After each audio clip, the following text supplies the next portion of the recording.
Stop everything, because what I am about to tell you is not just heartbreaking news, it is a tragedy that has shaken millions across the globe, a story that has left the gospel world trembling in disbelief, because Dietrich Haydn, the voice of gospel, the man whose songs felt like prayers, the singer who lifted broken souls with every single note, is now lying silent, unresponsive, fighting for his life after what was supposed to be a routine surgery turned into a nightmare beyond imagination. And as the machines beeped faintly in the cold walls of a sterile hospital room, his wife Dominique clutched his hand, whispering through her tears, "Baby, please come back to me." While cameras outside captured Dr. Jackie herself breaking down in front of reporters, her eyes drowning in tears as she confessed in a voice cracking under the weight of sorrow, "We tried everything, but now it's in God's hands." And within minutes that statement shattered the internet. Clips of her sobbing, Dominique collapsing on the floor, and fans screaming outside the hospital sent shockwaves across Twitter, TikTok and Instagram. Hashtags like #PrayForDD and #Hayden in Coma exploded into global trends, while candlelight vigils filled timelines. The gospel community drowned in grief.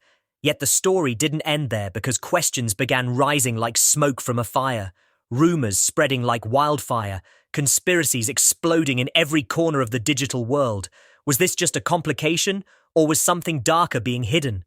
Whispers of malpractice, of mistakes unspoken, of truths buried, began to haunt the faithful, and what was supposed to be a night of joy turned into one of the darkest tragedies gospel music had ever seen, as the voice that once carried generations now lay unconscious, his body tied to machines, his future hanging by the thinnest thread of breath. It began with a surgery described as routine, but behind those hospital doors, something went terribly wrong. So wrong that doctors worked frantically around the clock, nurses rushed in and out, and Dominique sat in the corner gripping a Bible with trembling hands, whispering scriptures between sobs, refusing to believe the horror before her eyes. And then, the moment that silenced the world arrived when Dr. Jackie stepped into the hallway where fans and reporters had gathered, her hands shaking, her lips quivering, her face pale as though her soul had left her body. Everyone held their breath expecting hope, but instead she collapsed in tears, her broken words echoing through the hallway. "We did everything we could, but Dietrich is in a coma. Only God can bring him back now."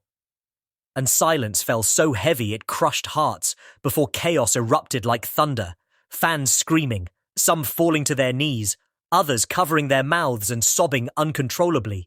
Security unable to contain the grief storming the corridor, Dominique rushing out, screaming in agony, collapsing on the ground, pounding her fists into the floor, crying, "Not him, please God, not him," as nurses tried to lift her broken frame. And in mere minutes, the internet became an ocean of sorrow. Clips replayed millions of times, vigils streamed live, choirs uploaded trembling renditions of his songs. Strangers cried into their phones repeating his lyrics.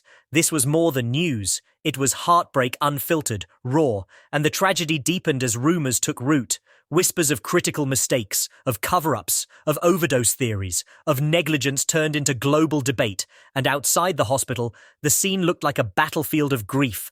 Hundreds holding candles, children with posters saying, "Wake up, Pastor Hayden," elderly women rocking in prayer, cars honking in solidarity, while inside, Dominique refused to eat or sleep, whispering constantly to him, "I know you can hear me, please come back."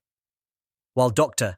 Jackie once again tried to face the media, but her trembling words, "He's still fighting, we're praying for a miracle," revealed a hopelessness that frightened the world, and social platforms became prayer chains. Live streams ran non-stop with strangers crying together. TikTok edits of his past performances flooded the feed with captions like, "The voice that saved me is silent." Churches dedicated entire services to his recovery. Pastors cried on camera, and yet beneath the avalanche of faith the doubt grew louder. Fans demanding answers, asking why Dr. Jackie looked so broken, so guilty, as if carrying truths she could not speak. And the silence from the hospital only sharpened suspicion, leaving the world frozen in collective agony. As the night bled into morning, thousands still surrounded the hospital, some wrapped in blankets, others clutching candles. Choirs singing his songs through tears so raw, even the music cracked under the weight of grief. And inside, Dominique reached her breaking point. refusing food, refusing to leave, clinging to his hand as though the silence after the alarms was deafening. For nearly 30 minutes, the world seemed to stop breathing. Outside the hospital, people clutched each other, sobbing, fainting, screaming God's name into the cold night air, convinced the worst had already happened. While inside, Dominique stormed barefoot out of the ICU, mascara smeared across her face, screaming so loud the walls trembled. "Don't take him from me! Please don't take him!" Collapsing onto the hospital floor, her cries recorded and uploaded within minutes, becoming the most heartbreaking viral clip of the year, replayed endlessly with captions like, "This is real love," and "I can't stop crying," the tragedy crossing the line from private agony to a global phenomenon. News anchors breaking down on live broadcasts, churches ringing their bells through the night, strangers in countries who never followed gospel lighting candles and chanting his name. But alongside the grief was fury, rage boiling across social media, demanding answers, leaks suggesting avoidable complications during recovery, fueling malpractice accusations, bloggers claiming sabotage, and at the storm's center was Dr.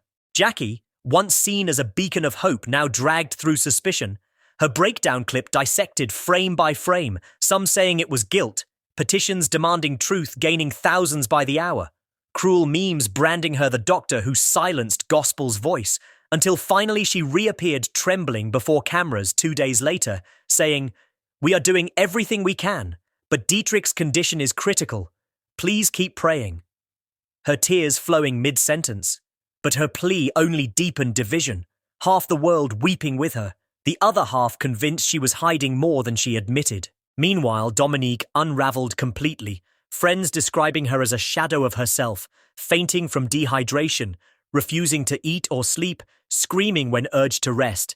"If I leave him for 1 second, what if that's the second he goes?" Footage leaking of her singing at his bedside, clutching his hand while her trembling voice cracked through his own song. "He's able, he's able." A duet so painful it was called the most heartbreaking performance in gospel history, shared across platforms with millions weeping as fans divided between hashtags #PrayForDietrich and #JusticeForDietrich, some storming heaven with prayers, others storming social media with accusations, churches organizing global prayer chains, thousands gathering in Times Square, singing his songs in unison as his face lit giant screens, celebrities kneeling in Los Angeles in public prayer, children crying, "Wake up, Pastor Hayden," on TikTok, reducing viewers to tears, the crisis no longer confined to a hospital but pulsing through the veins of the world itself.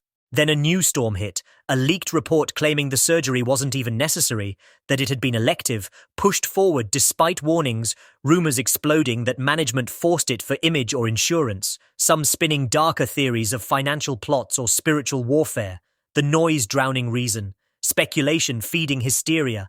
And through it all, Dietrich remained motionless, silent, his fate unknown, while Dominique collapsed night after night, her screams described as haunting, her health deteriorating, yet her devotion unwavering, whispering, "If he goes, I go."